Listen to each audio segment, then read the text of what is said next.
In this episode, we'll discuss the goodness of losing your way. Why is spirituality essential to wholeness and healing? Living life versus performing life. Who are you really beyond your body and mind? Who is the real you? Non-resistance creates the opening for your liberation. And to truly know requires a personal experience. Take a minute to ponder. In society, in life, we tend to value holding on more than letting go. We tend to value clinching our grasp around things rather than letting them fluidly move through your hands. Where and when in your life has holding on been the exact right thing to do? What were you able to experience because you were so good at holding on? Now, consider where and when in your life has holding on created sizable suffering in your life? What were you not able to enjoy? And what were you not able to be grateful for? And what were you not able to be present for because you were so focused on not releasing your anxious grip? If you were to build a new relationship with just choosing to let some things go, what would you have to believe about the act of letting go? Would it be that letting go equals white flag surrender and I give up? Or would letting go equal I choose to participate in a new way by being willing to let it unfold in ways other than just how I had envisioned it? Get real with yourself today. Where exactly is it now best that you experience the liberation of letting go? Where are you utterly exhausted? And what emotion is just waiting to be uncorked from within if you just relax into it? Honor your need to let go by taking radical action today. Your experience of life depends on it. Now, if you want to stop the self-sabotage, raise your standards, and participate with unshakable confidence, you'll want to take the Maximize Your Life quiz found at www.jameshepner.com/quiz right now. By taking this little quiz, you will discover exactly where you're making your life unnecessarily difficult and exactly where your behaviors are cutting you from the outcomes and goals you crave most. Your quiz results will pinpoint with precise accuracy the exact areas to focus on. This will immediately activate your ability to use your time and resources effectively and instantly set you on your path to create higher level gains with, you know what we want, less strain. Why not get down to the base and discover the truth about what's controlling your life right now? I challenge you. Take a few minutes. You owe it to yourself. You are worth it, and your experience of life depends on it. Give yourself the gift by honoring yourself and taking 5 minutes to invest in yourself. Take the Maximize Your Life quiz now at www.jameshepner.com/quiz and finally set yourself on the path that will lead you directly to what you want and need most now.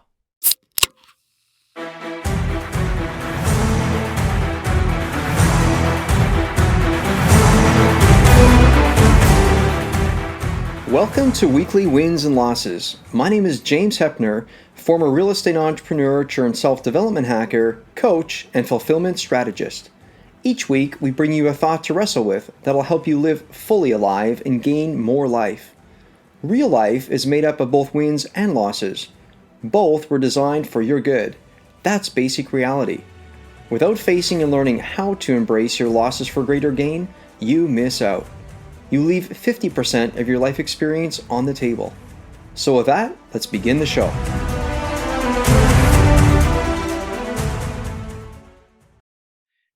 Jamal, the one thing that I found so interesting about you when you and I were talking is I did not know about all of your spiritual journey until we wrapped up our call and you and I just had a candid back and forth. And you shared with me, like I alluded to here in the beginning of the show, you were a pastor, but there's a whole bunch going on in your spiritual. Why don't you share with the community? Because I try to do live my faith journey well. And so it's a journey where I construct a faith perhaps, and then I deconstruct, and then I reconstruct it, include it all. And you and I are very similar in that way, meaning we find ourselves at the reconstruction stage, at the reborn stage. So if you wouldn't mind, help our listeners understand, who are you as a human through the lens of perhaps spirituality to begin with, and take us on a journey. Totally. Thank you. Great question. And when I say, word spirituality, I think for a lot of folks, I'm sure you're aware of this, is it can have baggage, right? It can have a lot of connotations. Sometimes people think of religion, sometimes people think of belief systems, doctrine, dogma, all these things. And I've been, obviously been a part of all that. So I kind of like to just start by kind of sharing how I understand spirituality, Please. now. And so when I say the word spiritual, I simply mean beyond the physical, right? Because that's what, like, when we think of physical, everything has a border, has a location. I'm here, you're there. This is the borders of my body. This is a location. This is where I am, kind of a thing. But when we talk about spirit, we're talking about a dimension of existence or life that goes beyond the physical. And because our senses are, we taste and smell and touch and vision and hearing and all of those things. These are all things that are wired to pay attention to the physical, which is great. But the physical will lead us somewhere. The more you pay attention to the physical, it actually will lead you beyond itself, because the physical is a consequence. It's not the cause. This is where the illusion comes in. Most of us are under the illusion that the physical is the cause of life. It's not. It's a consequence of life. Life is spirit. Life is spiritual. It's beyond the physical. It is the ultimate cause, in my understanding. So I'll just say that up front. We can obviously talk more about that. But as a child, like when I came into this world, I feel just, when I look back and look at my own journey, I've always had questions that I questioned the physical because my ultimate questions were spiritual in nature. So for example, my dad grew up overseas in what's considered a third world country.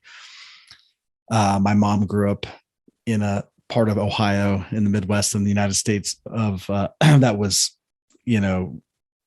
just a lot of generational poverty, So my dad and mom both had that in common.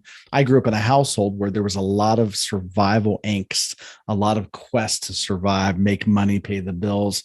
And I observed that. And I remember having questions about that. Like, then what? Like, what happens once you pay the bills, make the money? Like, what's this about? And I was asking the question, like, what are we doing here? What is this about? I didn't know at the time, but I remember being 5, 6 years old having those questions.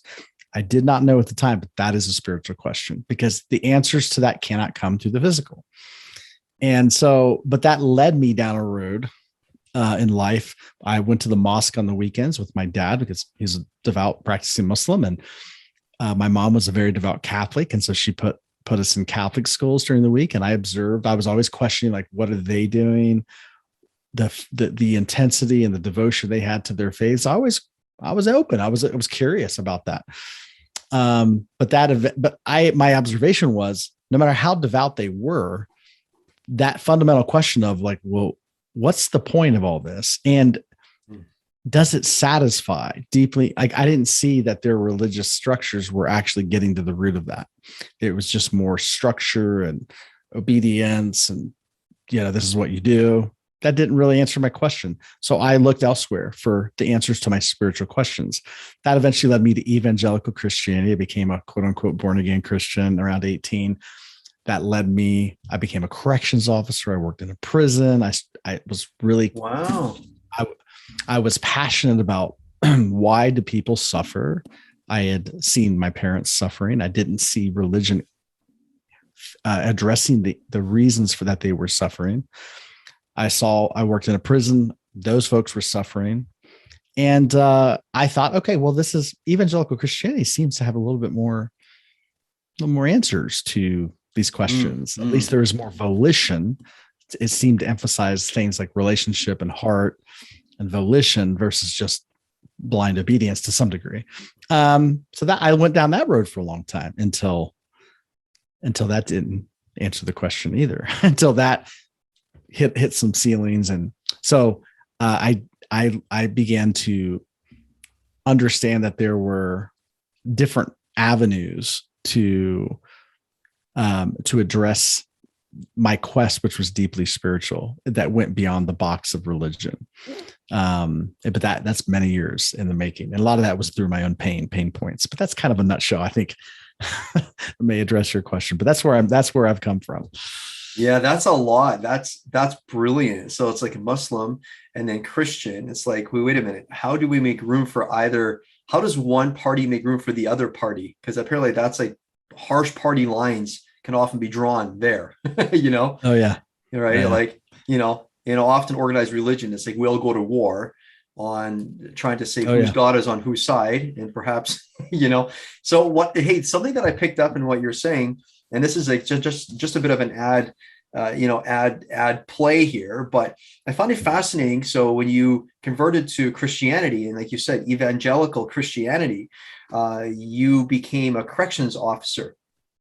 And it's fascinating, like any connection between Christian apparently knowing what the right thing is, because correcting a corrections officer, correction is like, let me correct you. It's like, well, maybe, I don't know. Was there any correlation there? Because oftentimes people, they see this Jesus figure. So let's go there for a bit, right? They say this Jesus figure is somebody, depending how you read one of the books that, Jesus is written in the Bible, it talks about, so what did Jesus do? Did he come to just correct people constantly? Like, I don't see many examples of that.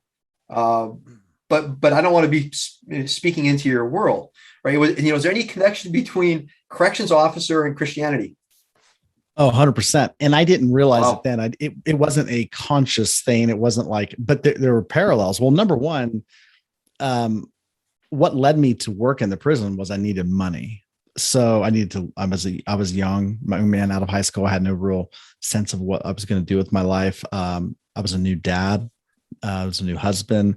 I had to like take care of my family. And, the doors open for me to work in the prison. It paid well. It was a good, secure, government job, and it had good benefits. And so I literally checked myself into prison 8 hours a day for a paycheck, which is a metaphor. Mm-hmm. Which I was like, oh wow, this feels like prison. It's like, because it literally in many ways, in many metaphors, but the root of it was built upon this fundamental premise. And we were taught this we went through academy. We had this 9-month probationary period I mean, it was a rigorous thing. Like most people didn't make it through because it was not for everybody, but you had to go through an academy where we were trained. And then you had a probationary period. One of the things they drilled into us in this academy was you can never see yourself. You can never, the inmates have a 6-digit number given to them by the state. You have to see them as a number. You cannot see them in a personal way like yourself, because if you do, you will compromise, you will lose, because they said the institution, the prison is built upon a hierarchy that you have officers and staff who maintain the security of the institution. And then you have inmates who are a number. If that line ever gets crossed, if you ever see them as a person like yourself, you lose that distinction, and the whole entire security is built upon an illusion. Because I worked at a minimum medium security institution, and there was dormitories. So you had to have 500 inmates per dorm. Whole campus probably had 2,500 inmates. We had 500 per dorm. There was only 4 corrections officers for a dorm. So you had 4 corrections officers working with 500 inmates. So it was built upon. So again, there was no, like, you were outnumbered. The only thing that kept it going was the illusion that you have control over these folks.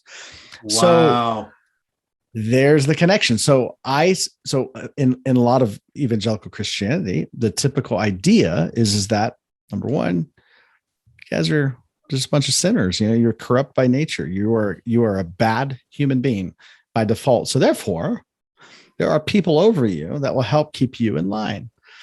It's emphasized. So this idea of original sin, and you can't ever see somebody beyond that, because if you see them in a different light, then then maybe you get confused about who they are. Right. So, in Christianity, it was really drilled in us that we are sinners, that we were, but I always tell people it was actually in my working as a corrections officer that I saw through that false belief.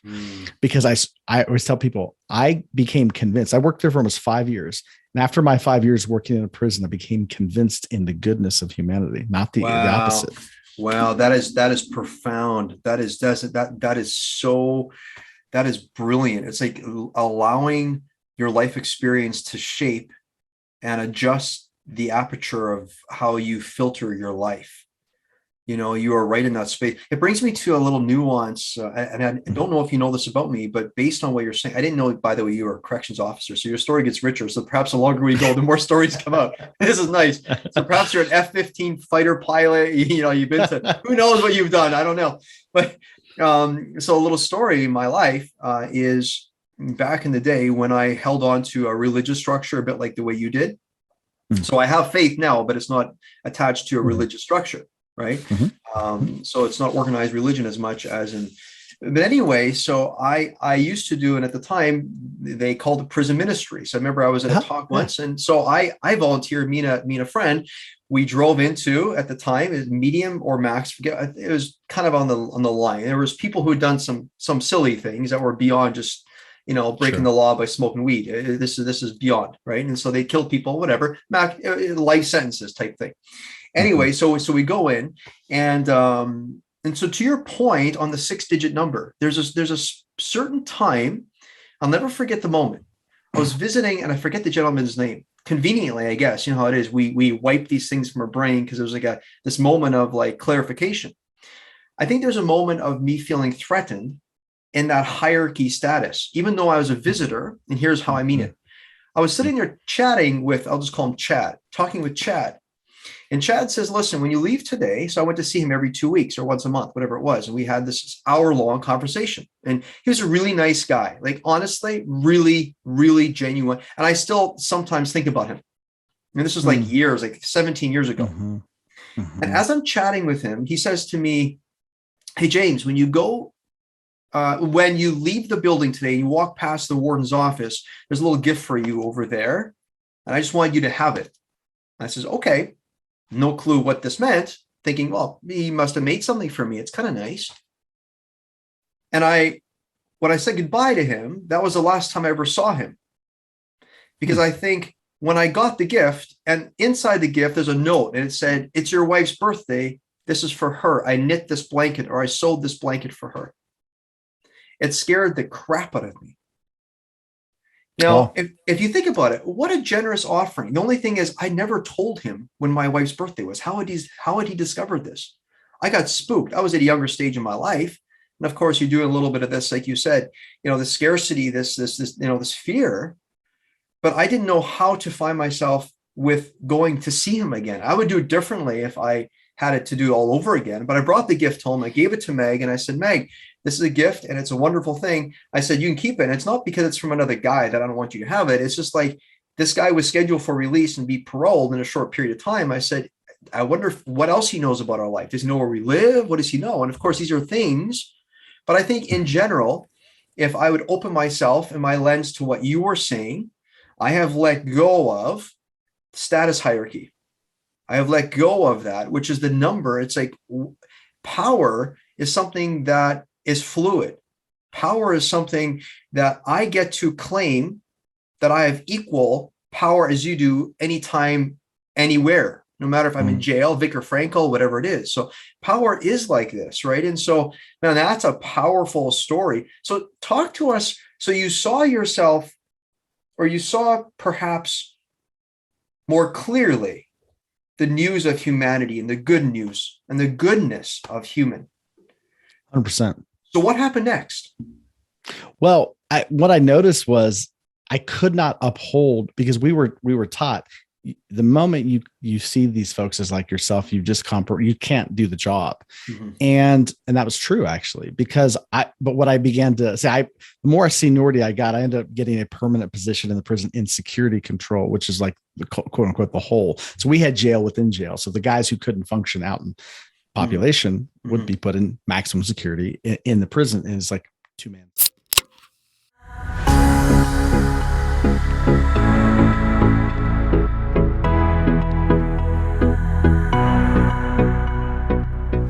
So the question is, how do we strengthen both our mind and body effectively? Maybe I should add, why is strengthening our mind and body even something that we might want to seriously consider implementing on a daily basis? It's all about maximizing your opportunities, maximizing your ability to experience a rich life instead of a mediocre life, maximizing your ability to bring to yourself and others around you what you were set on this earth to deliver and enjoy. what's not to love about stretching yourself and experiencing the truth about the incredible capacity that you actually have? Listen, I really value you, and I want to help you maximize your life by sharing a few of the specific strategies that have made all the difference in my life. I want you to feel mentally and physically strong so you'll be well prepared when you are most needed, so that your mind and body will be entrained to know exactly what to do when others are running for the exit signs, and so that you'll activate your ability to easily identify the opportunity no matter how challenging the situation. So, I've carefully put together a well-curated resource that will make it super easy for you. Simply go to www.jameshepner.com/self-help hacker, where you will be able to see some of my favorite books and specific biohacking modalities, supplements, and biohacking experiences that will allow you to feed your mind and body the specific and exact ingredients that will give you the mental and physical edge. Now, I should note, you'll see listed a grouping of biohacking experiences like whole body cryotherapy, bone density, etc., that you can experience at our biohacking lab located on the west coast of Canada in White Rock, BC. If you live nearby, feel free to book your session as you wish. Also, you'll want to take note of the specific discount code section that allows you to purchase products from my favorite vendors anywhere from 10 to 25% off by simply using the discount code JAMES. I hope you enjoy. To your life force, to your strength, here we go.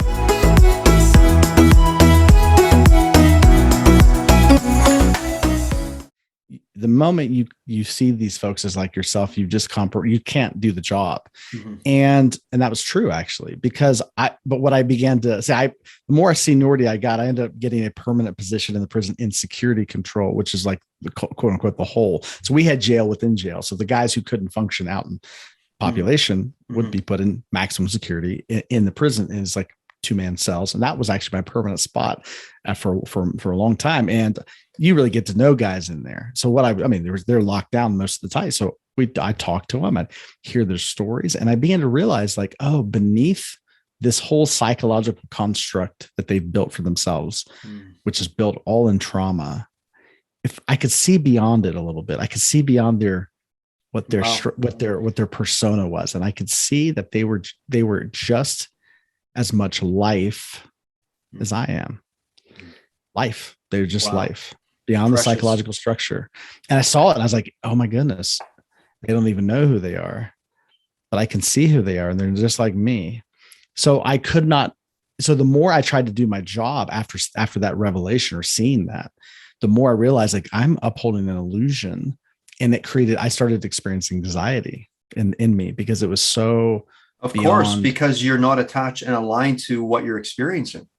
Totally. Because and that anxiety led me out of the job. Eventually I had to say, I can't keep doing this. And, obviously I don't want to keep checking myself into a prison for a paycheck, which again is a metaphor for so many things.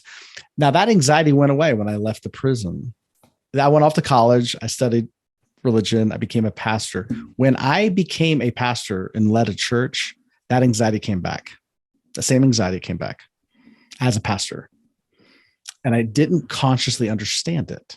Why? But it was because of the same thing. We were taught. So in order to maintain the functionality of any corporation or company or entity, its unwritten rule, number one rule, is the perpetuation of the machine. It's for its own survival. I didn't know that, but when I became a pastor, I really became a CEO of a company. And as a company, there were certain things that would keep it running, just like the prison. There needed to be a hierarchy, right? So much of the church world was dependent upon, you have the leadership, you have the pastors, they're over the people, and just the pressure of that hierarchy began to really disturb my system internally, and that anxiety came out. And I did that for almost the exact same time. So I worked almost 5 years as a prison guard, another 5 years as a pastor. And by the end of those 5 years, I felt just like I had worked in prison for the last 5 years. And so that's a lot I could say about that, but that's where that led. Very similar jobs. But my desire in both as a corrections officer and as a pastor was to see people was to begin to help people beyond their suffering, to go beyond their suffering. I couldn't do it as a corrections officer because my job wouldn't let me. I touched on it a little bit. I mean, made some impact, but then as a pastor, same thing, right? I couldn't really connect because I was always, this was my role, right? As a office holder in the church, as I held this position, and it was almost like a chasm I couldn't cross. And then of course I had to maintain that illusion of separation and distinction. And that was suffocating to me. Who do you think you must have been? I mean, who you are today is fantastic. Who you were then is great. But who do you think has always been in there that had you engage on a journey? Like how many people don't become pastors and end up loving it and staying? Now, some of them are perhaps slowly dying on the inside, but some of them are just, and so we're not really doing a comparison like you versus them or whatever, but who has always been on the inside that didn't have you just continue along with engaging in something? Like you clearly unhitched. Like you were once a pastor and you're no longer that. And the one thing, by the way, listeners, on our show and the limited time I had to actually ask you things, one of the things that I observed from you, and listeners and observers, you're probably pulling this in, Jamal is not someone who, when he constructs something and then when he deconstructs it, which is what we all do, that he doesn't move to reconstruction. So you take all of that and you bring the deconstruction, you move it forward into reconstruction, meaning that's the rebirth of where you include it all. You're not in an angry state. You're not like, this is stupid and I'm going to go convert to another thing. Like one thing I hear about your journey, and I hope that the listeners don't mistake in this, you're not converting from one thing to the next. You move from one thing to the next, but each and everything that you do, you take it through the construction, deconstruction, and then the reconstruction, and everything is taking you further away from converting to something other than you are. You've always been that. So what is it that you really are that you just keep coming home to? Like this is the reoccurring tale of your life. What is this? What I don't know if I've ever heard a better question than that. I love that question because wow, what a perceptive question. Yeah. And that is what I've noticed. Like there has been a me in all of it that is consistent, right? It's consistent. And it's actually led me in and out of all those tribes or those, structures. I think there's a couple of dimensions that I see. One of them is a healer. I've always been passionate about wanting to end suffering for people, because that's just been my, that was my sacred wound. That's kind of what I witnessed growing up. It was a thing that was always on my, like, I wanted to help people feel loved and significant, because that was my desire. That was my pain point as well. So that's always been there. Somebody who I want people to see the importance and value of their own life, their significance of their own life, and that they feel loved. That's one. I think the other part of it too is I've always been extremely passionate about this concept called leadership. Like, what is it? What does it really mean to be a leader? What does it mean to lead? It's always just been something I've been interested and passionate about. So both of those positions in some ways is a leadership position. I used to think the leadership was in a position or an office, and it had to do with control, right? I was passionate about leadership, but I thought, because of my conditioning, was leadership's about control. It's about office. Well, I had to go through those. I had to have that sense, because, as a corrections officer, you have some authority over human beings in that it's an illusion, but it's in that structure, it's authority. As a pastor, same thing. There's a sense of ecclesiastical authority over people. And it took those experiences for me to see that I am a leader, but not because of an office and not because of power over, but simply because of my desire to influence for people to wholeness and healing. And that is just inherent to who I am. So I think those two dimensions, healer, leader, have been present the whole time. It's what led me in and led me out of those structures. Would you say there was a shift from a desire to be a teacher to more of a To more of a listener, and I don't want to pigeonhole it, but I can just relay. I guess what I'm doing is I'm listening to my own narrative here, and I can feel, for example, the unhelpful side of significance is often through the lens of, and my dad, by the way, for listeners, you'll know this. My dad was a pastor of a megachurch, so you guys know this about me already. And so it was office, and I wouldn't say he desired to control people, but the thing is, he is still about the work of attempting to end suffering in his own way. And that's good. You're of a different variety, and you come and say, I will end suffering in this way. Right. And so when I think about the unhelpful side of significant, and again, there's two sides, it's benign and hostile. But if you look at the hostile side of significance, it is to teach, it's to be a teacher, And when I hear you talking about significance, it can bring up an old wound for me, because I used to be very self-focused well before any of this work that I do now is here. I'd be a promoter of myself, no problem. It's hilarious to say, because I'm just a human. Who am I?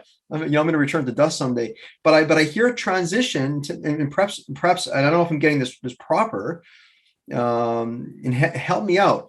But was there something where maybe the pastoral thing you could kind of get out of you, like the teacher in you, and all of a sudden you began to become the active listener, and then it began to teach all of you? Well, and I saw this, we hear it in your story. When you walk through the prison and you talk to people, you were an active listener already. So I don't want to be taking this in a wrong path. I'll leave this to you to uncover. Go ahead. Yeah. Leadership, the involvement of, go ahead. So good. That's so perceptive. Yeah. So the unhelpful part of significance was, so when we operate, what I didn't realize was I was operating from a default setting of not significant enough. Mm-hmm. When we operate from a not significant enough, we have to make ourselves significant. And that's an unconscious, I wasn't aware of that. So I needed to make myself significant. Well, my paradigm was performance, right? So how do you become significant? Well, you have to perform. And what do you do to perform? Well, you teach, right? That's what you do as a pastor. You have to teach. So if you teach really well, people will get a lot out of it. And then you're helping. And then we'd say, oh, it's helping people, it's getting, but really this is about me. This is about me being significant. I didn't know this, but it's masked under the guise of helping train, equip people, helping people become, more informed or educated. But where that began to shift for me is when I started to understand that, first of all, significance cannot be performed. It's not a performance. Significance is. It is your life. Life is significant, by the way. Like you don't get more significant than life itself. So I started to identify with my being.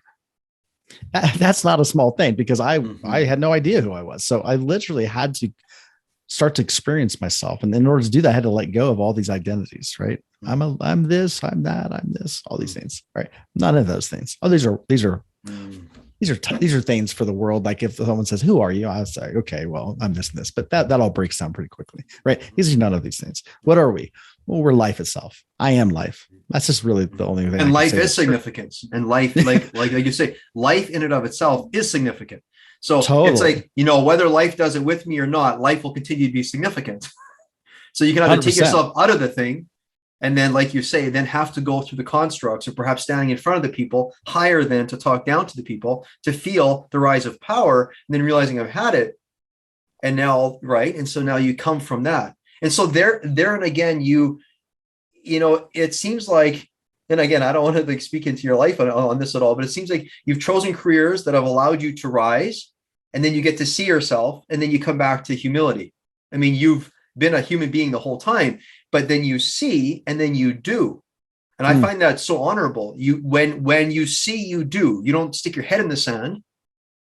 You actually go through with uncomfortable things. Like people probably scratched their head and said, listen, you were a pastor and now you're not doing this anymore, which by the way, continue the journey. Tell us a little bit more, like what happened then? Well, right? Because, and I thank you for the questions, because the question, like becoming a listener versus a teacher, I started to naturally listen because I don't need to perform for my significance. So I knew I'm significant by showing up. Then there was just a desire to understand, to know. what is this person's experience? What is this like? So that's where listening came in. It's like, oh, they matter. People matter. So where that led me is I started to realize, oh, well, the thing I'm putting all my energy in is really about me and performance and all this. Like, I don't want to do that because I don't need to do that anymore.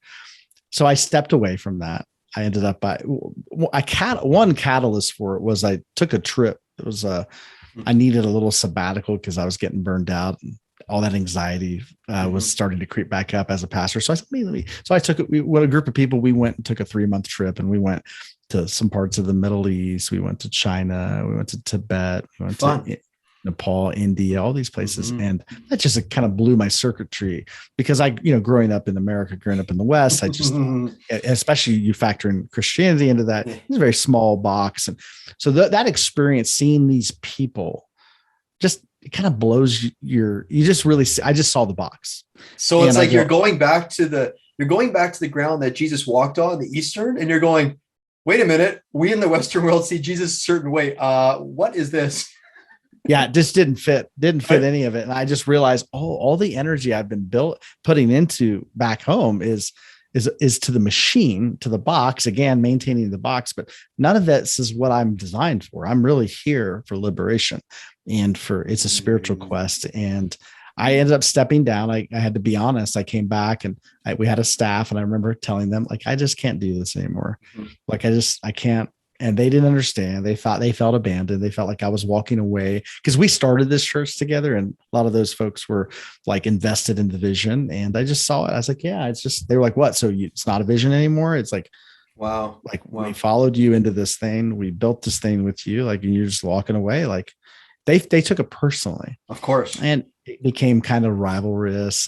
They saw me as a threat, all kinds of things after that. But that was all part of my journey to realize, like, and then of course that played into my wounds as well. And they're just trying to lure you back. So trying to woo you and seduce you. First they get angry, and then they get soft, and you're hoping that any approach, and this is what humans do, right? But keep going. I love it. Totally. So then the narrative came up, but Jamal's lost his way. He's, going the route of shipwrecking his faith and all these kinds of things. And that really forces you to realize how much that people's opinions and vision, how people see us. Like, I started to realize, like, it has a pretty big hold on me because that really affected me. And you have to work through all of that. That eventually led me, eventually, not a direct path, but indirectly led me into addressing a lot of my pain points. It took a lot of upheaval. Eventually I lost my marriage. I lost my entire community. I lost friends, lost everything, to the point where I lost. Because of that. Because of that journey. It wasn't a direct, it was step by step, but it kept, but after a while, I remember, you keep losing relationships. Well, my ex-wife, one of the things that she told me in honesty, she said, it's really hard to be married to you. And I said, well, why is that? She said, because as soon as we get comfortable, you're onto something else. You're just never satisfied. That's a problem with you. And that's what I had heard that with lots of people, like, you have the problem. And she's like, I am tired of getting into these relationships with these people and getting comfortable in these communities only for you to blow it up. And that, because I'm on that journey with you, and that affects me. And I didn't sign up for this, which is honest. It's true. And I felt my heart went out to her. I didn't know the solution to that, but eventually it led to the dissolution of that relationship. And for a while I played a victim. I played the victim in that, and I had to face my own demons in that. That led to my salvation in many ways. But wow, that's profound. Journey. Hey, listen, if you don't mind, I'm just going to quickly, I'm going to keep the record going here. My battery, so sorry, listeners, I'm going to have to get my charger.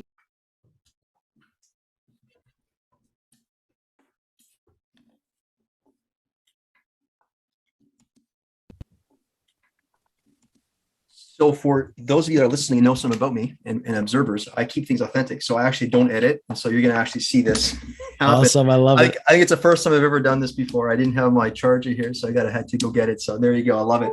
Okay. So this brings me to a beautiful place of connection, you and I. And I spotted you and we had a little conversation. I'm like, oh, I like this dude. Why do I like him? And here's why I think it's like this, right? Every now and again, you meet a rare human being that doesn't draw a line in the sand on. So if you think about, and we want to go further into that Eastern religion right quick here, but you think about, the story of Jesus, just to tap one story in, like Jesus resurrected from the grave.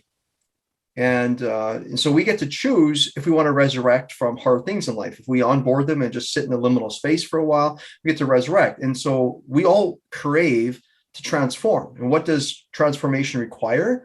Well, that we resurrect perhaps a couple of times, at least one solid time, and then we get to ascend. We get to like have a new life.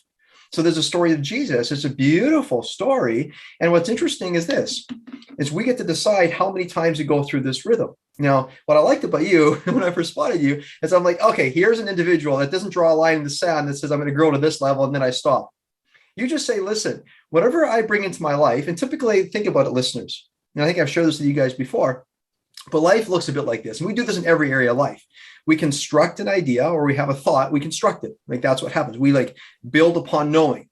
Then all of a sudden we're like, well, our knowing, it's not turning out exactly the way we thought. So we end up deconstructing it a little bit, right? And even if we're angry about it, whatever, but if we're smart, we're going to continue along the journey and we're not going to go backwards and say, no, deconstruction is too hard. I'm going to go back to just continue constructing the world. You're going to continue forward. And instead of going backward, you're going to go forward and you're going to include everything. Now, what's interesting is we can choose transcendence through exclusion or inclusion.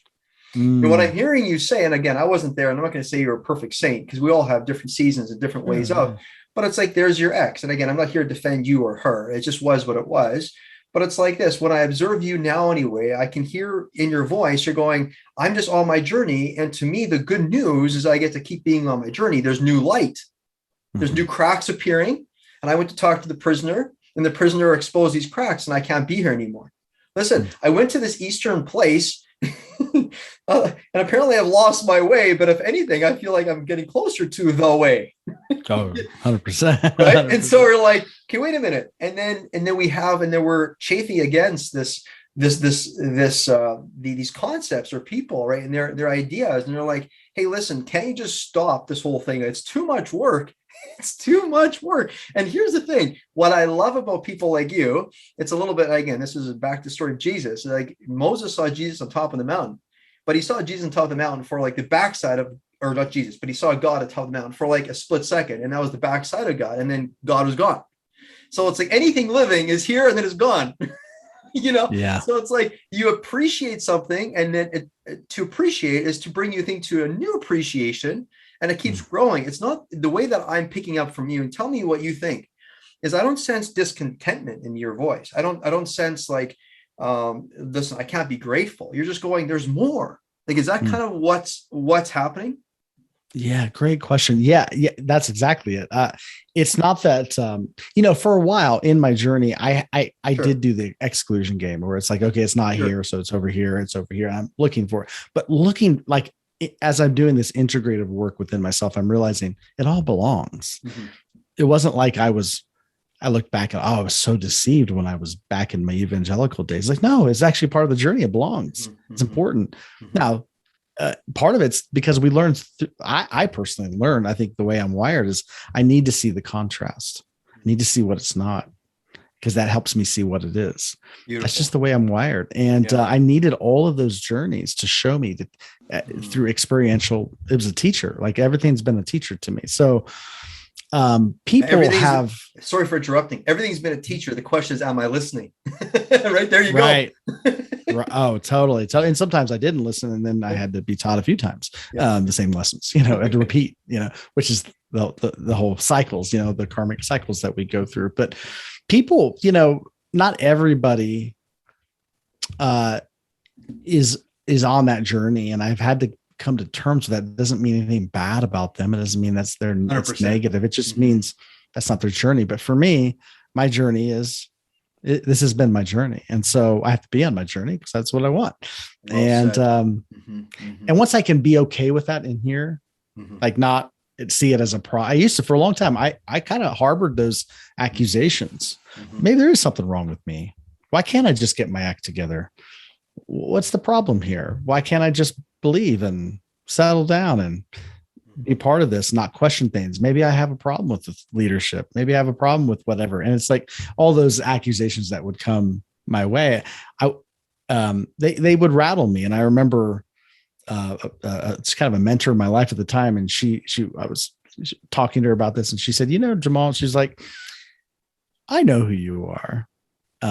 So, these things rattle you for a while not because I know who you are, it's because you don't know who you are.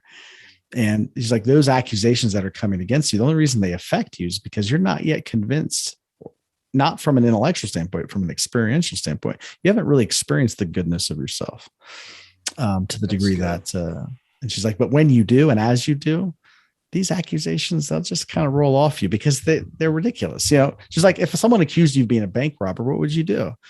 I said, I could probably laugh, to be completely honest. Just preposterous. She's like, yeah, because you're not entertaining that thought. But if somebody accused you of something a little closer to home, that maybe it plays on a insecurity of yours, that's going to affect you because you're entertaining the thought.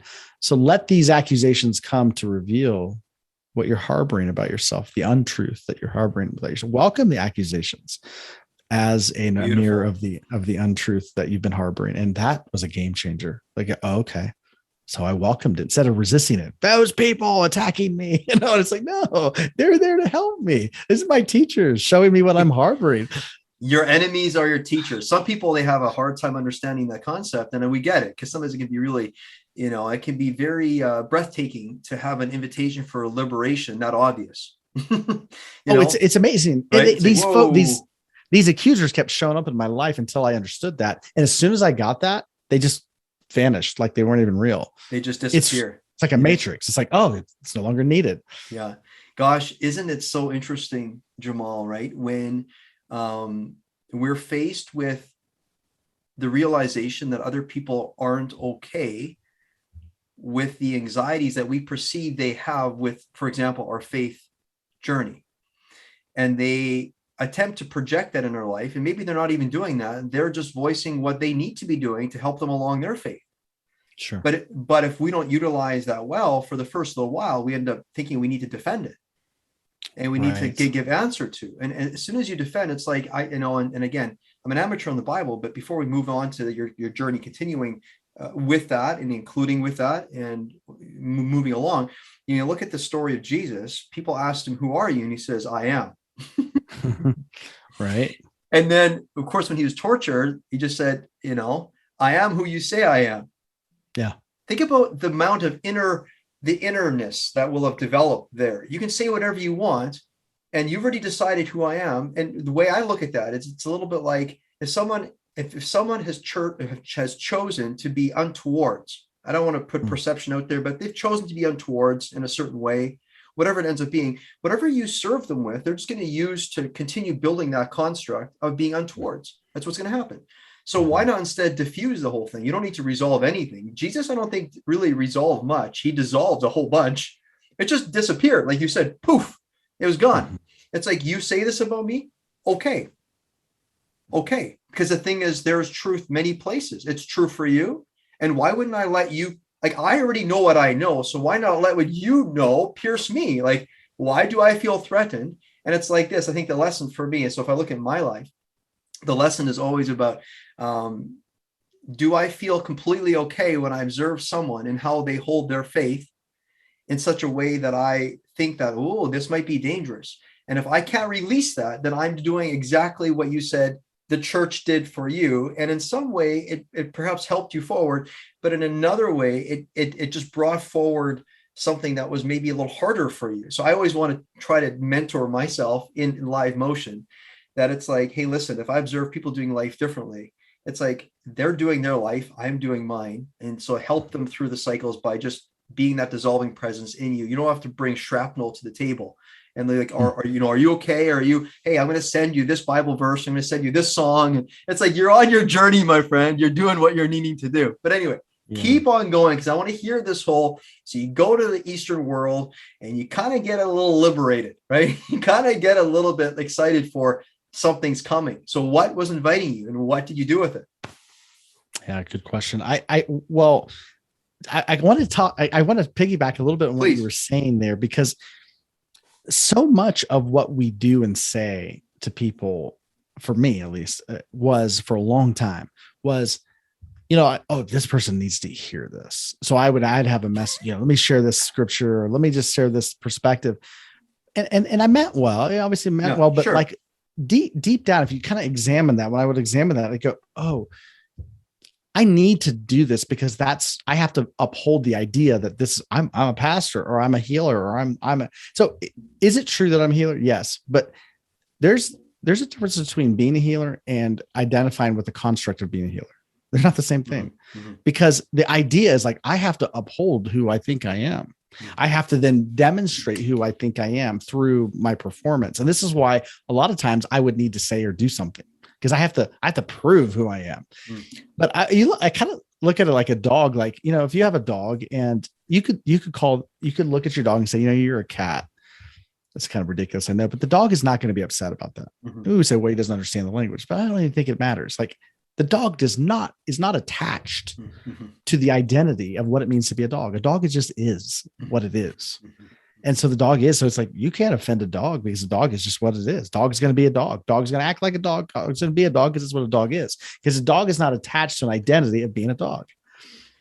It's just a dog. And it's so fascinating, because when so I have a little puppy, it's a multi-poo, and sometimes I'm like, oh, you're coming for love. You're coming for significance. And so I'm saying, you're important. And I think the dog perhaps that's the like Christ consciousness of the Buddha nature. The dog's like, oh, that's cute. You're giving me significance. I already had it. Like, oh, if you need to give that to me, I'll receive. But I am this, so I am the I am. Like, I am what you say I am.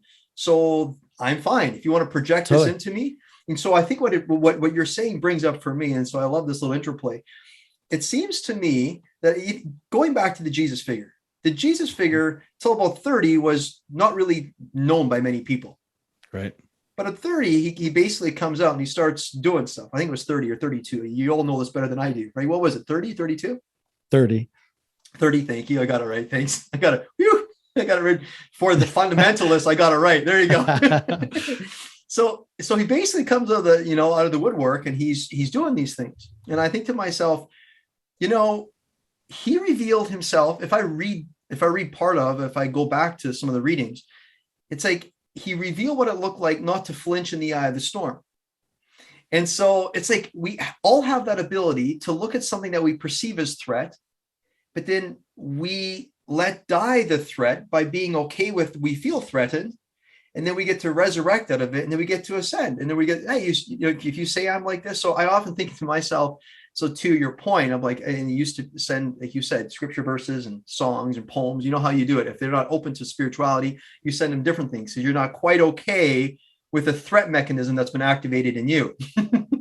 So it's like, wait a minute, how about we can surrender to the fact that threat isn't a bad thing? It just reveals I got the work. It's not them that needs to do anything. I got the work. I don't have, so to eliminate the threat, we used to think, oh, we have to eliminate them, or we have to change their mind, or we make them believe something. There's like, no, actually, the only threat is I've identified with the concept. That's right. It could be a true concept even. That's right. But liberation comes when you don't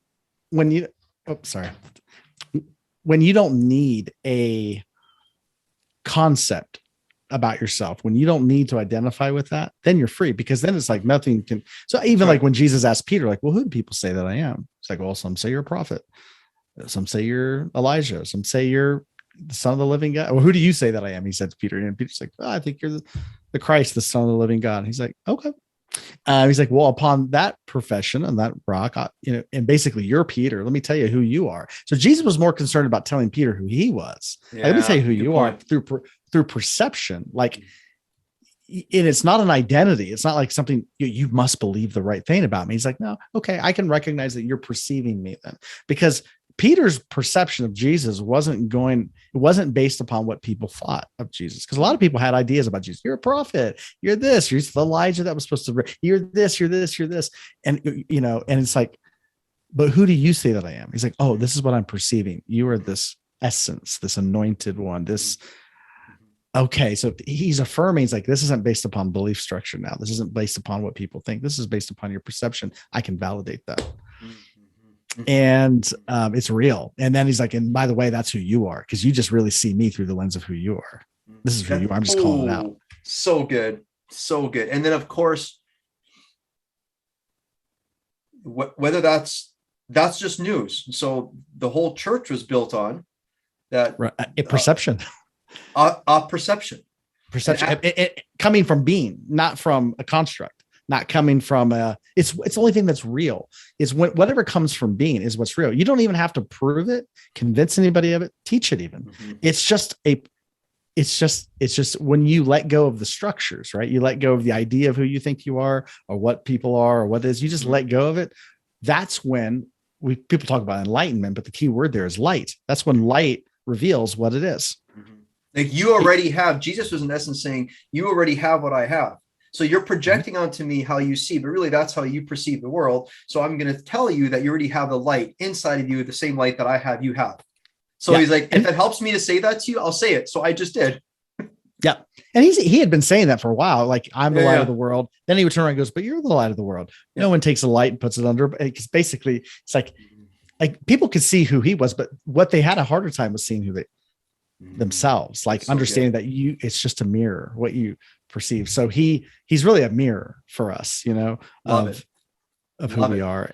And that's where the rubber meets the road. That's where the needle shifts. People always say, you can believe whatever you want about Jesus. It's not going to change your life. Mm-hmm. How you perceive self. If you could perceive yourself beyond your psychological structure, that's what will change your life. Mm-hmm. That's what, in my opinion, what Jesus cared about more than people thought about him. Mm-hmm. Yeah, that's so you brought up the concept of dog. You mentioned dog earlier or whatever.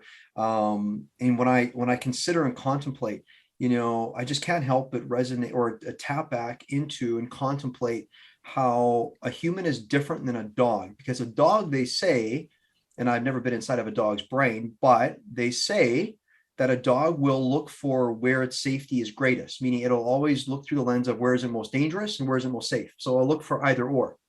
Mm-hmm. So it's duality. Like that's how it keeps itself alive. Mm. Okay. But the human can think like that. So entry level humanity does that. But then the human, like, for example, if I just turn my face this way, I'm just staring out the tree and there I see my banana tree, but I'm not looking for where it's more dangerous, by the banana tree or by the fence. I'm not thinking about this. So the human can go beyond, choosing action through the lens of where should I be more afraid?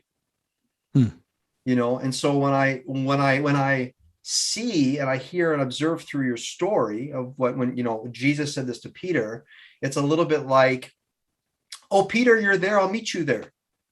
And he meets him there and it's like, yeah. So why is it the bad news that we have to be like, hey, you're looking for what's right or wrong, best here, there. So he just meets him there, but it's such a beautiful play. And it's let's continue on because, I come from that tradition. But at the same time, I'm inclusionary now. So for me, I make room for so much. It's like the Eastern. I never forget when I started listening to Eastern philosophy and different things, different speakers. And all of a sudden you begin to become aware that the way that we do things in the Western world, and if that ends up being certain version of faith, Christianity, whatever, wow, this is like, I wonder how far we've strayed from whatever was ever. Because Jesus was part of the Eastern world, and that doesn't give credence to everything that happens there is good. And we're not saying this. What we're just about is when we listen to and when we start taking the narrative of the Bible and realizing if we finally read it for the fact that it can be good news that we are people that are constantly on a journey and will stumble through things and love will keep wrapping around us. And there's always enough of this. It's like then all of a sudden we have the threat mechanism drops and we can make room. So I want to hear. So yeah, continue. I've invited you a couple of times. You keep taking us back, which is great, and I keep going on. So I'm sorry.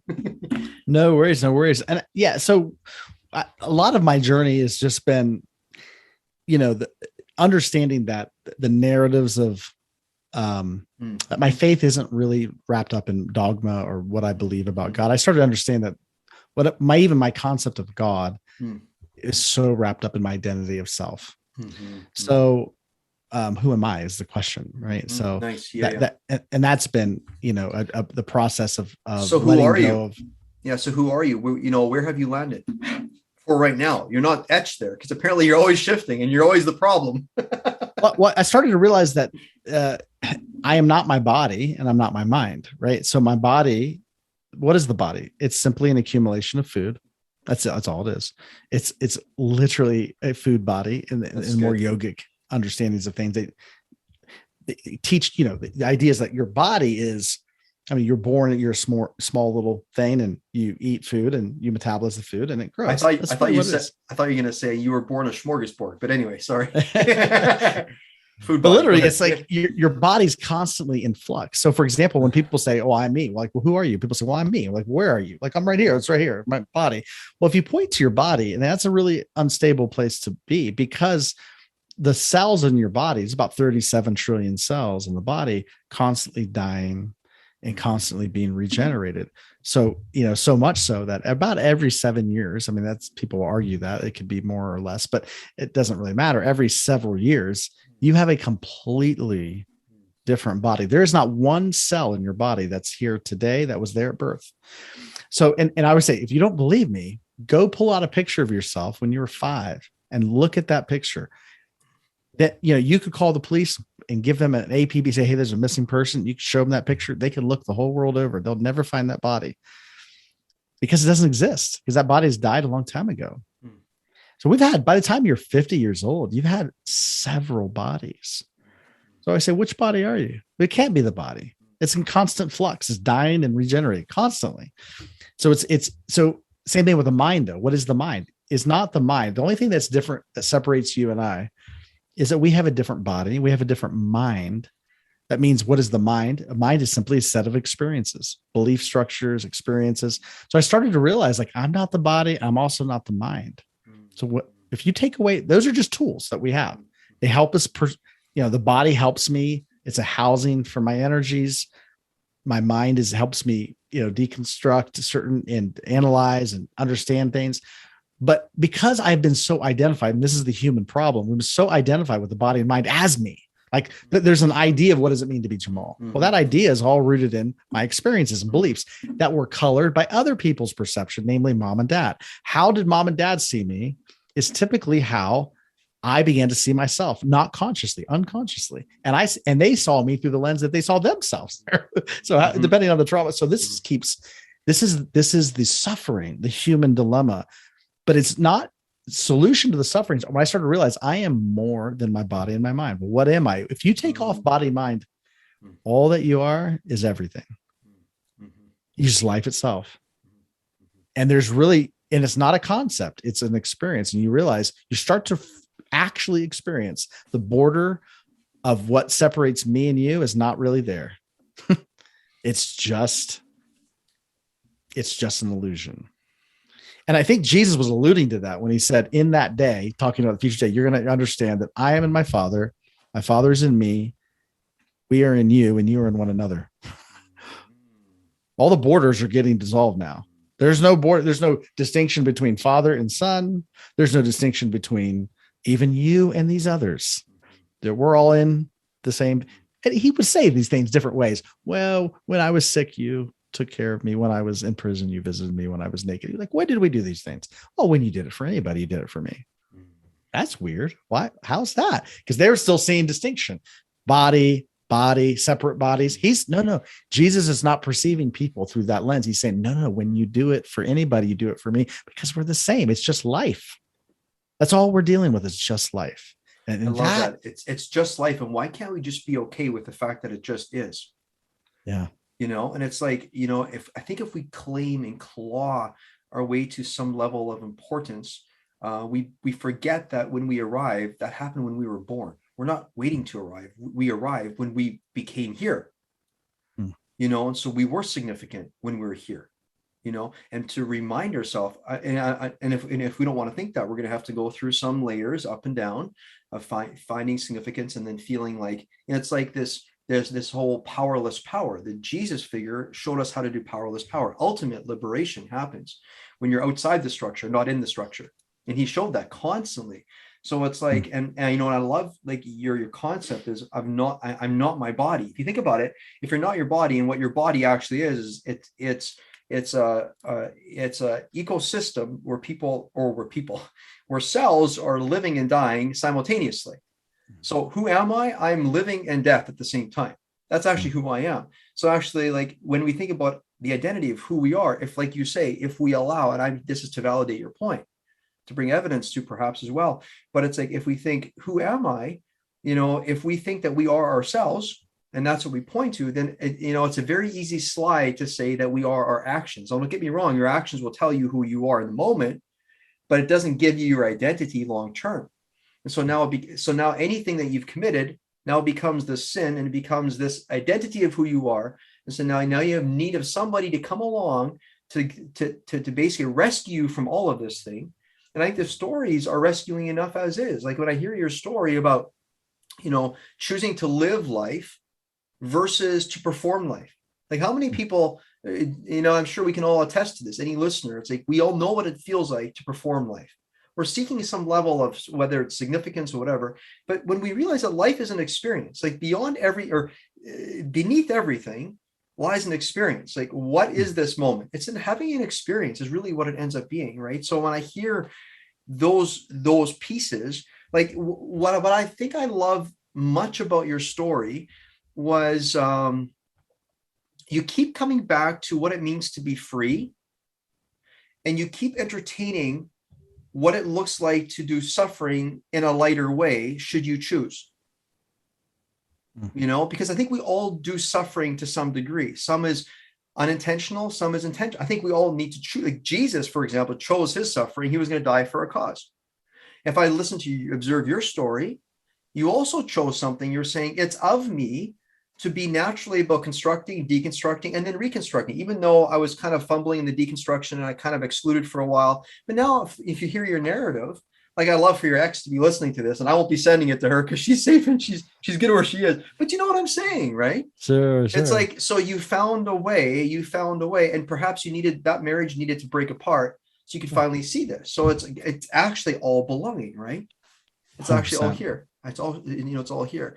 What would you say if you really tap into what does it mean to live a good life? Because oftentimes we're like, I just want to live a good life.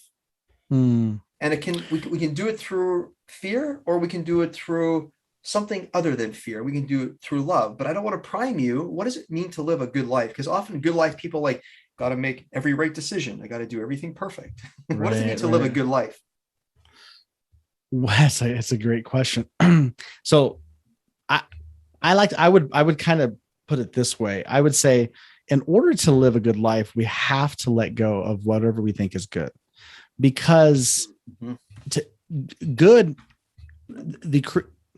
we say good, and I get it, I totally understand it, that means there's a bad.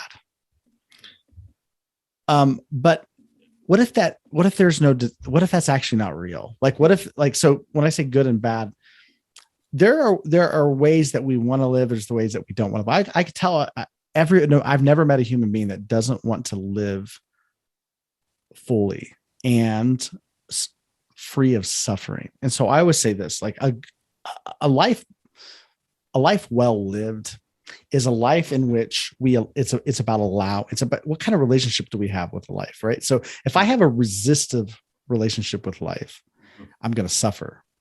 And if I have a non-resistive relationship with life, I'm going to have an abundant life. I mean, even Jesus said, I've come that you might have life and life more abundantly. So like, people argue, what does it mean abundance? Like, you don't have to even worry. You have to define it. Like everybody knows it feels abundant. Like, well, you know what abundance is, because it's like, it's abundant, which means it feels rich. It feels satisfying. It feels abundant, because that's the way life is. Beliefs are a poor excuse for experience right there, my friend, right? 100%. It's like, my friend, if you have the experience, you don't have to defend it anymore. It's over. Oh, everybody already knows. It's like freedom. Like, how do you do? What does it mean to be free? It's like, well, because if you've experienced it, it's liberating. Liberation is something no one has to tell you.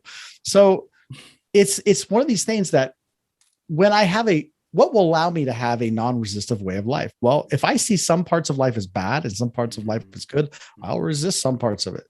But I heard someone put it this way: meditation isn't about what you experience, it's about actually what you allow. That's really what meditation is. I love when it. You're in a state of just breath work or whatever, you're just allowing however you feel. If you're distracted, okay. If you don't feel well in your body, okay. If you're just being present with what is, and you're allowing it, because it's in the sensations. Life is all about sensations, right? Even if you look at the senses, right? What I see, what I taste, touch, smell, whatever. These are all sensory inputs. Do I allow it or do I resist it? So suffering, the difference between there's in pain and suffering. Pain is a part of life. Painful things will happen. Well, it's like the Taoists. The Taoists say pain is like the first arrow. Yeah. Right? It like it's an arrow. Like life is life. Like it just is. There are things that beyond our control that happen that are going to cause pain. But pain, the nature of pain, and it's very evident, when you experience pain, is it hurts. There's a spike. It's like stubbing your toe, right? Oh my gosh. If you ever stub your toe, it's a simple example, but it's like, it doesn't matter what plans you had for the day. In that moment, once you stub your toe, life is over as we know it. You cannot do anything. It's just everything comes to a halt and you have to feel it. But when you feel it, if you stay present with it, it goes pretty quickly. A few minutes later, and it's like, okay, I'm human again, and I have a life, and everything's good. Okay, I'll be okay. I'm not going to fall apart. Okay. I'll be all right. Totally. But in the moment, it's like everything is the worst thing in the world. Sure. Suffering's a bit different because suffering's always attached to a narrative. It's always attached to this shouldn't have happened. This is the story of my life. I can't walk across the floor. The second arrow. Second arrow is that's of our choosing. Go ahead. Yeah. Totally. It's like, oh yeah, I live with inconsiderate people who leave stuff in the middle of the floor. And that's why I stubbed my toe. This is a story about it. So that's suffering. Now I have a whole narrative. So, and this is bad. This shouldn't have happened. So whenever I judge something as bad or good for that matter, it's kind of, and even like to go back to the Bible for a moment, like even in Genesis in the original, book there in the initial story of humanity, it's like there's two trees, right? In the garden, tree of the knowledge of good and evil, which was like, no, don't eat from that. Why? Because you don't want that knowledge. Good, evil, good, evil, good, evil, right? Constant judgment. That's actually what we were like, you don't want to eat from that. Go to the life tree, eat from the life tree. You can eat everything. Just don't go, because what happens is you become this sense of like, this is good and this is bad, which sets us up as a judge. I was always taught that, well, don't judge because God's the only judge and you're not God. And I wouldn't say that now. I would say, no, maybe one of the reasons we're not supposed to judge is because God is not a judge either, because we're like God, by the way. That's right. We're made in the image and likeness of God. So therefore, if God is not a judge, if God's a judge, then let's judge all day long. A lot of people think God is a judge, and those are the most judgmental people. Because we're gonna act like whatever we perceive God to be like, because that's 100%. Actually what we are. Yeah. So if we don't perceive God as a judge, then we won't judge either, because God's not judging. And if you look at Jesus and we say that's what God's like, right? We look at Jesus and say he looks like he's an image of the Father, right? If we want to use that language, well, it's okay. So Jesus says, "Who's here to condemn you? Nobody. Well, I don't condemn you, right? Because he's not judging. That's not how it works." That's not how life works. So I want to answer your question. What is a good life? A good life is where I'm not judging, I'm allowing. Beautiful. And I'm participating with life. Yeah. Then I can participate fully, right? I can be fully involved in whatever I'm doing because it's not bad or good. It just is. And this is ultimately it's all good because life is what we want. That's what life wants to live, right? Life. I had a friend that always would say, love loves to love. Life loves to live. Life wants to be. So it's like, in that sense, my participation with life will be 100% full, which will make it an abundant experience. And I think that is a life well lived. That's a brilliant answer. You said that so eloquently. What comes to heart for me, I'm just going to pause. That was really nice. So thank you for that. It was really nice. Of course. I can't help but think about, the suffering we throw ourselves into when we think the way to do it is to really bring ourselves back to the consciousness of an animal. And nothing against animals, but the animal chooses good or bad, safe or dangerous. It can't just stare out the window just to contemplate nothing. It doesn't do this. It makes a decision. Where am I safe or where am I not? And think about it. If you have that world of duality, is it good or bad? Living in the tension of, you're always going to make a decision that's going to be less dangerous. And breaking through is always about onboarding the old perceived dangerous and bringing new safety to it. And so if you think about, is it good or bad? The tree of good and bad is really a no choice situation, because it returns us to our like primal way of being, which is survival. It's animalistic, right? Yeah. It's animalistic. And what does the story tell us? If you want to do that, go right ahead. God says they ate of the tree, and God says, therefore, you're going to have to go toil out there. And we can return back to the garden anytime we like if we just stop being this judge. And like you say, perhaps we need to have a rewiring about thinking about, instead of being God's the ultimate judge, people say, well, yeah, in the Bible it says we'll be sitting in heaven, we'll be sitting in the presence of our enemies, meaning people, I think, have this perception that we'll be sitting here in our luxurious kingdom while they sit there and burn in hell. And yet God says, you've heard it said, but I say unto you, go love your brother. Wait a minute, this is all backwards. If God is a loving presence and we're made in his image, I think that our enemies are our best teachers and our best friends. And right. And so this is all on that play. 100%. Love it, my friend. Jamal, 100%.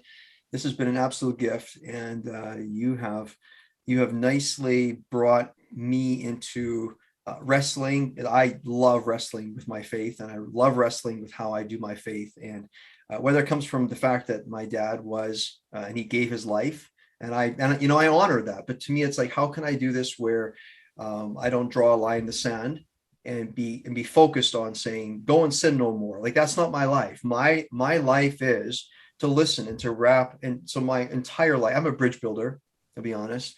And how can I take and widen my filters and update my antiquated filters and draw more people? So instead of it being like the path is narrow, to the good life, and the path to hell is like really like wide, and to me, it's like, actually, you know what? I think we need to flip that narrative. And it's like, you know what? It's a good, and whether there's a hell or a heaven, I don't think any of us have been there. So I think we need to be careful what we talk about. I think we just need to be concerned. Tell me what you think on this, your final thought. What do we need to be most concerned about? If we think about, because you and I are, we're different, but similar in a lot of ways. I think we have a lot more similarities and difference, but I love the fact that we have different plays going on in our life. What do you think living a spiritual well, faith-based life well looks like if we consider that people often will talk about this ending after this? How do we keep ourselves in the present moment and here, and perhaps living the spiritual principles that actually alive in at a core level, whether you're this belief or that belief, we all have one thing, right? What is this? Yeah, totally. Well, one of the major disservices I think that religion, or even because I come from a Christian background too, as well, even a Muslim background, one of the disservices, there's a lot of beautiful things, but one of the major disservices done to humanity is it's put its focus on the afterlife. And I always say that there is no afterlife. Now, people mistakenly go, what do you mean when we're dead, or is it just over? And it's like, no, I'm not saying that either, because remember, the only reason people are freaked out about death is because body-mind identification. But if you're not your body, it's not even a question. Don't even worry about it. So that means life goes beyond does life exist after death? Well, if you understand it exists after your body right now, like it's like the whole thing's spiritual. So I'm not saying that there's no life beyond the body. Yeah. I'm saying that there's no afterlife, because life is going to be continued life. There's nothing. When is it not now, by the way? So like it's always now. So eternal life is not about, we tend to think of that in the future, which is the future only exists in the human psyche. There is no future. There never has been, there never will be. Mm-hmm. The future is literally how the brain processes information. It is imagining based upon past, events, and it's projecting. It doesn't exist outside the head. So it's always this moment. The past has never existed either. You can't find the past anywhere.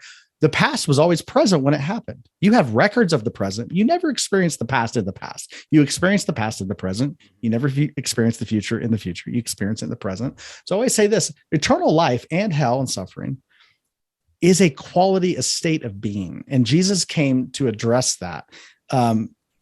Yet is the road to destruction wide? Many enter into it. Well, of course, but that's not about the afterlife. Mm-hmm. That's about here. That's about how we're living in this moment. That's and right. So like, that's where the rubber meets the road, and in eternal life. And, why did Jesus come? So that people would not perish and have everlasting life, eternal life, which is what? Eternal life, Jesus said it. He's like, is knowing God, which, by the way, when I say no, I don't mean intellectual ideas. Mm-hmm. Only way to know something is just like, how do you know your wife? How do you know your relationship? You have to experience. Well, how do you experience another person? Presence. Okay, so Jesus says this is eternal life, knowing God, the divine, the source, however language you want to put on, but he didn't disconnect it, and the one that the divine has sent. So this is so basically he said, well, that's Jesus, right? Wasn't God sent? Wasn't Jesus sent by God? So eternal life is knowing God and the one who he sent. We make it about Jesus. Jesus is the incarnation of the divine. You can't actually know the divine apart from incarnation. So we say that's about Jesus, but actually it's not the case, because Jesus says, as the Father has sent me, I send you. We're all sent from the source, the same source. So how can you know? I always say how nicely uncomplicates it. Go ahead. Totally. So what is eternal life? Knowing the source, the essence of all life, through incarnation, which is yourself. You want eternal life? Learn to experience the source of all life through you, through your body, through your essence. And like Jesus says to Peter, I will build my church. Your person. There you go. Those people are not experiencing eternal life. They're in their head, suffering in the past or in the future, the afterlife. Yeah. This is where today, even in the Bible, says, when is the day of salvation? Today, not tomorrow. Today is the day of salvation. That means it's available today.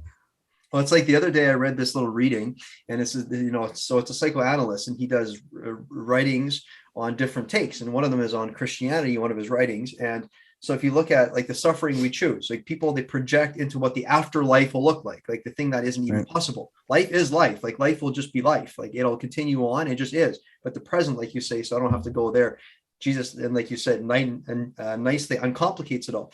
But this psychoanalyst, he talks about, so there's a gentleman that he's referring to, and this gentleman, he knows he's going to heaven, this place called heaven. So in his mind, heaven is what people project, like a place of gold streets and castles and all this thing. The only thing is, this person who knows he's going there, he's quite certain, like he knows he's a humble person. He's not like, oh, arrogant, I know I'm going, but he's like, you know what, I'm fairly certain. But what he says is, he goes, so if just listen to the suffering. When I hear it, I go like, there's a slight suffering here. So I want listeners to pick up on this if you can, the best you can. And so the writer says, this man who's talking to God says, hey, listen, I know I'm going to this wonderful place. The only thing, he says, God, is I have no reference for what it feels like to live in a castle and walk on gold. So Lord, he says, is there any room for me? And then God says, listen, tucked away in this heavenly mansion is this beautiful little place. It's a stable. And guess what? That's where I am too with you. I'm with everyone, but I've made that for you. Mm-hmm. That's where that's how you feel comfortable. He made it for us. He made it, right? Mm-hmm. Mm-hmm. Totally. 100%. 100%. And there's a place, it reminds me of what Jesus says. He's like, I go to prepare a place for you. In my Father's house, there's many dwelling places, mansions, however you want to put it, one for each one of you. If it wasn't that way, I would have told you that's how it is. But then you start thinking about, well, where is that? Mm-hmm. Well, where's God's house? And the whole message is like within you. Jesus, the kingdom of heaven's within you. It's there. Learning to come home. It's a present tense reality, and it's there. And we will find that is learning how to come home, right? You have to, because there's such trauma there. Also, it's also where spiritual warfare is. If you think of like powers and principalities in the heavenly places, and we don't war against flesh and blood. Paul said that. Then you go, well, where is that? Where's the heavenly places? Well, the same place where God is, in the heavenly places within you. Seated at the right hand of God in the heavenly places. Same place where all the war is. Where's that? In you. Mm-hmm. Mm-hmm. And we've so externalized that, or made that into some myth or fairy tale out that doesn't have any relevance to like this. These are all metaphors for the ultimate journey, which is turning inward and going beyond the suffering. I think we have to choose our suffering wisely. Choosing suffering wisely, I think we have to, and I say this tongue in cheek. I'm not saying that many sufferings are actually a helpful one. Most are not helpful. But when we listen to I'm tying together what you're saying, the story, and then the story that I just shared, it's like, if we're not careful, we're still concerned that someone on the other side won't take proper reference for what we're most comfortable in. We're still wondering, is there a place for me there? And then God says, listen, don't worry about it. I got this. I got this, So it's like, man, you know what? Yeah. We have to be so careful. Like, anytime, all I have to say, and I love your perspective. All I have to say, and I like your final take on this, and then give us some words of wisdom. If you got any left, you got so many here. It's been really good. But it's like, try to flee your existence. Try it for a moment. It's impossible. You can't do it. You are but here. You try to be somewhere else. Now you can actually seduce yourself into thinking you are somewhere else, but that's fantasy living, and you play with that enough, and you're going to realize that you are not even close to being in totally. your own. It's just all undone for you, right? So, well, people think life is somewhere else, right? That's why we go from relationship to relationship. They go, oh, if I was with that person, that would be different. Or if I move to this place, if I move to the city or this country or this whatever, gosh, we could go on forever. And it's like, yeah, no, actually, because you're just, everything you experience is always within you, always within you. So and Jamal, before I ask you where people can find you, because I want my listeners to be able to have access to you and at the ready, of course. So, which I'm sure you're primed, you're ready to go on this one. But before you do, I got a quick question for you. You're just, and I've had so much fun here with you. I'm honored to have you here. We could go on forever. Perhaps we'll do it again sometime. Do you have any final words of wisdom? Or actually, why don't we say this? Let's flip it around. Tell me, which area in your life do you struggle in most right now? So maybe you haven't shared this with someone. Just honestly, where do you struggle? Yeah, thank you. Great question. One of the areas that I have, it's a pain point that regularly I come back to is, and this was conditioned through my own beginnings with my own parents and mom, is the sense there is a body identification that, especially when it comes to loved ones, like I identify with their body, So one of the things I feared the most growing up was, oh, my mom's going to die at some point. There's kind of an attachment there. And if now, you get older, you attach those, instead of my mother, it's my wife, my child, my this, my that. And so if I'm not doing my daily work of showing up and going beyond the body mind, there will always be indicators that will show me, oh, there's some attachment here to this life, especially comes up in the area of fear of catastrophe, fear of, what if they get a sickness? What if they get into a car accident? All these different fears will play. Cause that's my programming and that's just there to show me like, oh, you're identifying with life at the body level. And it's just an indicator, and say, okay, what do I do with that? Do I stop myself from thinking that? No, welcome it as a teacher to say, oh, you got to go. The only way that you're going to make it through that is to actually sit with that feeling, that fear, sit with it, let it be there, allow it to be there, breathe through it, and there's practices I do that allow it to be there. And there is, whatever you allow there, you'll see what's beyond it. Bring old perceived danger into new realizations of safety, right? Yep. That's probably the most common area of struggle that will creep up for me. Well, I like to say that you're unique and significant in that, but I think many people can relate with that. So yeah, I don't mean to laugh at it, but no, I love it. That's some pretty deep awareness. And so thank you for bringing your awareness and your presence and for fueling the pressure, because I think pressure provides presence and presence provides purpose. And so I sure hope that I've had a good time, and I hope that you had a good time. Thank you so much. What a gift. Your life is a gift, and you're very gifted at what you do. Thank you for creating and hosting these spaces. I know it's not easy. It takes a lot of intentionality, a lot of work to do it. I do understand that. And I honor you creating the space, and just feel privileged to be part of it with you. Well, you are so generous, and I receive, but right now back at you, because here's the thing. You have your own channel, you have your own specific work. Where can people find you? Talk to us a bit about where that is and what it is you're about. Yeah, probably the easiest way is I do have my website. It's just my first and last name. So JamalJivanjee.com. And there everything's kind of a hub for everything. I have my coaching page and my podcast and book and all that's there. I'm also on social media, Facebook and Twitter and Instagram, but all that information can be found. It's probably easier just to go to a website and connect with me there. I love it. So I will post all of those links in the show notes, and then people can find it there. Wonderful. Thanks so much for being on. I really appreciate it.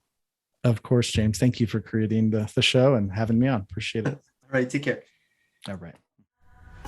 With inflation rates rising, interest rates shooting up, gas prices skyrocketing, and the continued global unrest, it's easy to find what's wrong in the world. Tony Robbins says, what's wrong in the world is always available, but so is what's right. Instead of trying to hope and wish the world into a better place, it's time to make the most important decision any of us can ever make, and that is to invest in yourself. Now, you already know that I've always stood with you as you've navigated the uncertainties of life's reality. However, it's now high time that I step up and take decisive action to walk alongside your current life journey by making myself available to you in a radically new way during these challenging times. For a limited time, I'm inviting you to a 45-minute strategic business life consultation at no charge and no strings attached. This consultation is where you'll regain the reins of your life. It's where you'll gain clarity on exactly why you're stuck, moving you directly towards your optimal outcomes. I'm humbled to say, however, my clients' generous reflection of their time spent with me reveals the truth. The skills they've been able to master in a short period of time by engaging in our one-on-one strategic sessions have changed their lives in so many ways.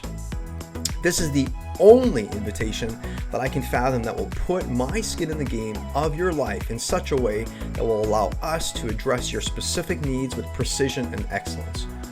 45 minutes, just you and I, together on a call to get you headed in the direction you crave most.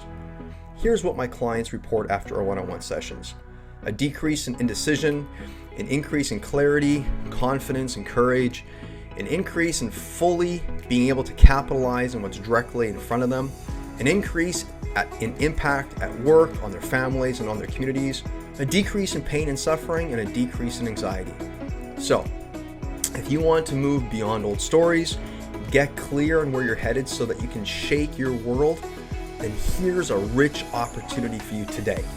Simply go to www.jameshepner.com and stay on the page for about 45 seconds or so, and you'll see a little pop-up appear that will allow you to book in your business life consultation with me. This offer will expire and fill up. Maximizing this opportunity will set you up to reclaim and regain any of your inner power that has slowly been drawn down over these challenging times.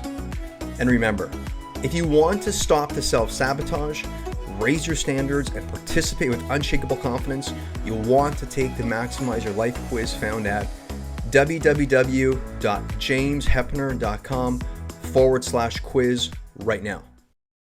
My sincere hope is that you've gleaned a few nuggets for yourself and a few pieces of interest that help you move forward in your unique journey. So again, I thank you for joining me here. This is James Hepner clocking out. Until next time, peace out, rock up.